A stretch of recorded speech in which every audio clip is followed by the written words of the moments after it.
World war 3 हुआ तो किन देशों में सबसे पहले सर्वनाश होगा?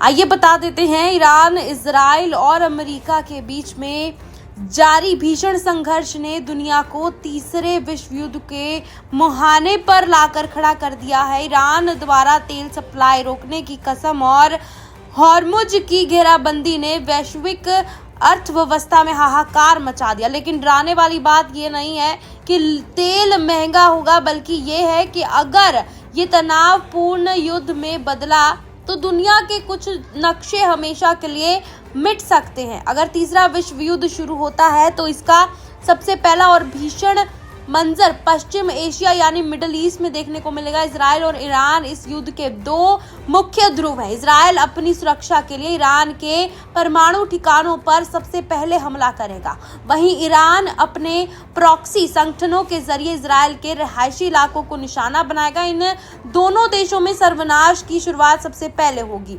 तेल के कुओं और रिफाइनरियों में लगने वाली आग पूरे क्षेत्र को एक ऐसे धुएं में लपेट देगी जिससे निकलना नामुमकिन होगा। यूक्रेन पहले से ही रूस के साथ युद्ध में है, लेकिन विश्व युद्ध की स्थिति में रूस अपने हमलों की तीव्रता को कई गुना बढ़ा देगा। रूस का लक्ष्य केवल कीव नहीं बल्कि पोलैंड और बाल्टिक देश में भी होंगे, क्योंकि यहीं से नाटो की सेनाएं रूस की सीमा में घुसने का प्रयास करेंगी। पश्चिमी देशों की सैन्य मदद का केंद्र होने के कारण पोलैंड और जर्मनी के सैन्य अड्डे रूस की परमाणु मिसाइलों के पहले निशाने पर होंगे।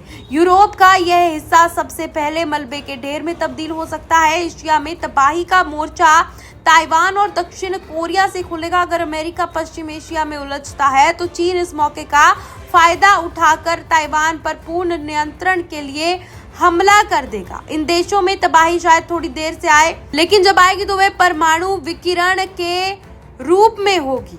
युद्ध केवल मिसाइलों से नहीं बल्कि भूख से भी मचेगा। ईरान द्वारा तेल सप्लाई बाधित करने से उन देशों में सबसे पहले हाहाकार मचेगा जो ऊर्जा के लिए पूरी तरह आयात पर निर्भर है। जापान और कई यूरोपीय देश ऊर्जा संकट के कारण अंधेरे में डूब जाएंगे। जब परिवहन ठप होगा तो अनाज की सप्लाई रुक जाएगी, जिससे अफ्रीका और एशिया के गरीब देशों में युद्ध से पहले भूख से सर्वनाश शुरू हो जाएगा। आर्थिक रूप से कमजोर देश इस महाजंग की पहली बलि चढ़ेंगे, क्योंकि यहीं से नाटो की सेनाएं रूस की सीमा में घुसने का प्रयास करेंगी। पश्चिमी देशों की सैन्य मदद का केंद्र होने के कारण पोलैंड और जर्मनी के सैन्य अड्डे रूस की परमाणु मिसाइलों के पहले निशाने पर होंगे। यूरोप का यह हिस्सा सबसे पहले मलबे के ढेर में तब्दील हो सकता है। एशिया में तबाही का मोर्चा ताइवान और दक्षिण कोरिया से खुलेगा। अगर अमेरिका पश्चिम एशिया में उलझता है तो चीन इस मौके का फायदा उठाकर ताइवान पर पूर्ण नियंत्रण के लिए हमला कर देगा। इन देशों में तबाही शायद थोड़ी देर से आए, लेकिन जब आएगी तो वह परमाणु विकिरण के रूप में होगी।